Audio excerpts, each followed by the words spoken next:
প্রবাসী আমরা যারা আছি না ভাই, সবাই মনে করে আমরা হচ্ছে টাকার গাছ। আমরা লারা দিলে শুধু খালি টাকা পড়বো, এত সেন লাগবো, এত হুন্ডা লাগবো, হাতের মোবাইল লাগবো। কিরে তোর তালাটা মাইতে এতক্ষণ লাগে কেন? তোরা 8টা তুমি ডাকতে আসি বাজারে যাইবার লাই, অন দিনের বাজে 11টা, বাজারে গেলে তখন হসা মাছারা কিচ্ছু হইতেন না। তাড়াতাড়ি তালা মারিয়া। কিরে তুই অন কোন তুলে? তোর 2 মাস কোনো খোঁজ খবর নাই।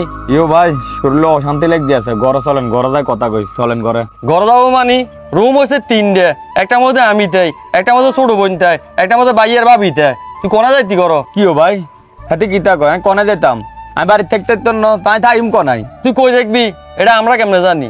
তুই কই যাবি না কোনা থাকবি এটা তোর বিষয়, এটা আমগো বিষয় না। বলা নাই কোয়া নাই, হঠাৎ করে আসমান তো নইছত তাই কোন সারা চলে আইছত? হঠাৎ করে আসলাম মানে, আর হঠাৎ করে যদি না আইতাম আপনাকে তো এইসব সিন দেখতাম না।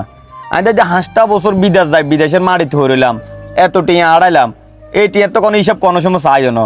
আনারা কইছেন কি বাড়ির কাম ধরছে, তুই শুধু খালি টিয়া হারা। এই 5টা বছর টিয়া হারাইলাম, ভাই একটা করছেন মাশাআল্লাহ দিলে তো বালাই করলেন। আর টিয়া দি বাড়ি করি অনারা আরে ভাই ঢুকতেন দিতেন আছেন না। আর তুই যে বিয়ে করলি, তুই তো আর একটা বারও জানালি না। আমি তো তোর বড় ভাই আছি, কই একবার তো বড় ভাই হিসেবে মানলিও না কোনো সময়। আর আমনে কিরম বড় ভাই, আমরা তো একটা বার জানাইতেন না, আমরা তো আর একটা বার জানাইলেন না। তোরে কিভাবে জানাবো ক? তোর লগে তো 2 মাস যোগাযোগ নাই, আর হঠাৎ করে মায়া দেখতে গেছি, মায়া পছন্দ হয়েছে, বিয়ে করা লই এসেছি। বলা নাই কোয়া নাই, হঠাৎ করে বাইর চলে এসত, অন থাকবি কো নাই? বাড়ি আমার, ঘর আমার, আর আমি কই থাকবো সেই চিন্তা এখন করতে হবো আমার। আমার কত আশা ছিল বাড়িতে আইয়ারে বড় ভাই ছোট ভাই সবাই মিলিয়ে রে আমার বিয়ের কাজটা সুন্দর মতন সম্পন্ন করব। আর এখন এসে দেখি আমার ছোট ভাই আমার আগে বিয়ে করে লেছে। আবার বলো কি এই বাড়ি তো আমার আর কোনো জায়গা নাই। আচ্ছা ভাইয়া এই কথাটা বলতে তোমার একবারও বুকটা কাঁপলো না? এরে বুক কাবার কিতারে আছে? তোর যে ছোট বোন একটা বিয়ের লাগ হয়ে রয়েছে, এটার বিয়ে সাথে তারপরে বাড়ি যাইতি।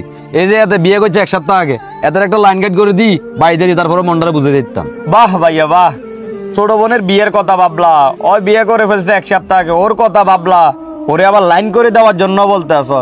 এত স্বার্থপর কেমনে হলা ভাইয়া? একটা কথা আছে না, সৎ ভাই কখনো আপন হয় না। মানুষে আমাকে বারবার বলছে যে তোর বাইরে তোর লাগে কিছু রাখবো না। আমি বলছি না আমার ভাইয়েরা যা করবো আমি 3 ভাইয়ের নামে করবো, কিন্তু এখন আসি দেখি ওই ঘটনা মানছে যেটা বলছে ওইটাই সত্য। এতদিন আমি বলছিলাম। শোন ভাই, যা হয়েছে বাদ দে, কয়দিন আর থাকবি? 10-15 দিন থাকি আবার চলে যাইস। না আমি আর এই বাড়িতে উঠবো না। আর শোনো ভাইয়া, যাওয়ার আগে একটা কথা বলে যায়, প্রবাসে মানুষ সুখে শান্তিতে নাই। তুমি জানো আমার বিশের মেয়াদ আরো 1 বছর আগে শেষ হয়ে গেছে। কখনো জিজ্ঞেস করছো কেন এই বিশের মেয়াদ বাড়াইতে পারি নাই? রনি আমার হঠাৎ করে ফোন দিয়ে বলতে আছে তুমি হসপিটাল ভর্তি, তোমার নাকি হার্টের সমস্যা হয়েছে। তখন আমার বিশের মেয়াদ বাড়ানো 1.5 লাখ টাকা ছিল, ওই টাকাটা আমি সাথে সাথে ফাটাই দিছি, কোনো চিন্তা না করে টাকা ফাটাই দিছি। আগে হয়েছে আমার ভাই, বাকি সবকিছু হয়েছে পরে। এই 1টা বছর কেমনে তো আমি তোমাদেরকে টাকা ফাটাইছি আমি জানি, আর আমার একমাত্র আল্লাহ জানে। ঠিক মতন 3টা বেলা খাইতে পর্যন্ত হারি না। মানুষের গাড়ি পরিষ্কার করছি, রাস্তার ময়লা পরিষ্কার করছি। যে জায়গার বেতন আসিল 40,000 টাকা, সেই জায়গাত মানুষ 20,000 টাকা দিছে। কিনলেই ওই আনাক আমার মেয়াদ নাই। যে যেমনে আসছে হে আমার এইভাবে ব্যবহার করছে, আর হে টাকা দিয়ে তোমরা রং তামাশা করছো। অন আবার কও কিতা আমার কোনো এই বাড়িতে জায়গা নাই। আর খালি আমি না ভাই, প্রবাসী আমার মতো যত লোক আছে সবারই একই অবস্থা। আগের মতন আর প্রবাসী ইনকাম নাই ভাই, সবাই অনেক কষ্ট আছে। প্রত্যেকদিন রাত হইলে ভাই রুমের মধ্যে একসাথে 4-5 জন থাকি, তো সবার বাড়িতে খালি ফোন দিই, বউ ফোন দেয়, বাইয়ে ফোন দেয়, মা ফোন দেয়, বাপে ফোন দেয়, এত সেন লাগবো, এত হুন্ডা লাগবো, হাতের মোবাইল লাগবো। প্রবাসী আমরা যারা আছি না ভাই, সবাই মনে করে আমরা হচ্ছে টাকার গাছ, আমরা লারা দিলে শুধু খালি টাকা পড়বো। অথচ কেউ বোঝে না প্রবাসীর বুকে কত কষ্ট। এই দিয়ে আমি কত স্বপ্ন লই আইছি ভাই, আপনাকে লই সুন্দর মতন থাকি। 2 মাস জেল খাটি যে কষ্ট হয়েছি ভাই, এই আপনাকে কার্যকলাপের কাছে এই 2 মাসের কষ্ট কিচ্ছু ন ভাই। এই বাড়িতে আপনারা থাকেন, ঘর দিছি তো আপনার ঘর বাড়ি দরকার, তো টিন হইছে দরকার, তো এই ঘর বাড়ি লই আপনারা থাকেন, আর ব্যবস্থা আয় করি থাকেন ভাই। প্রবাস নামক জীবনটা অনেক কষ্টের। যারা একবার প্রবাসে গেছে তারাই বোঝে প্রবাসের কি যন্ত্রণা। যাদের মুখে হাসি ফোটানোর জন্য আমরা এত কষ্ট করি, দিন শেষে তারাই আমাদেরকে লাত্তি মেরে ফেলে দেয়।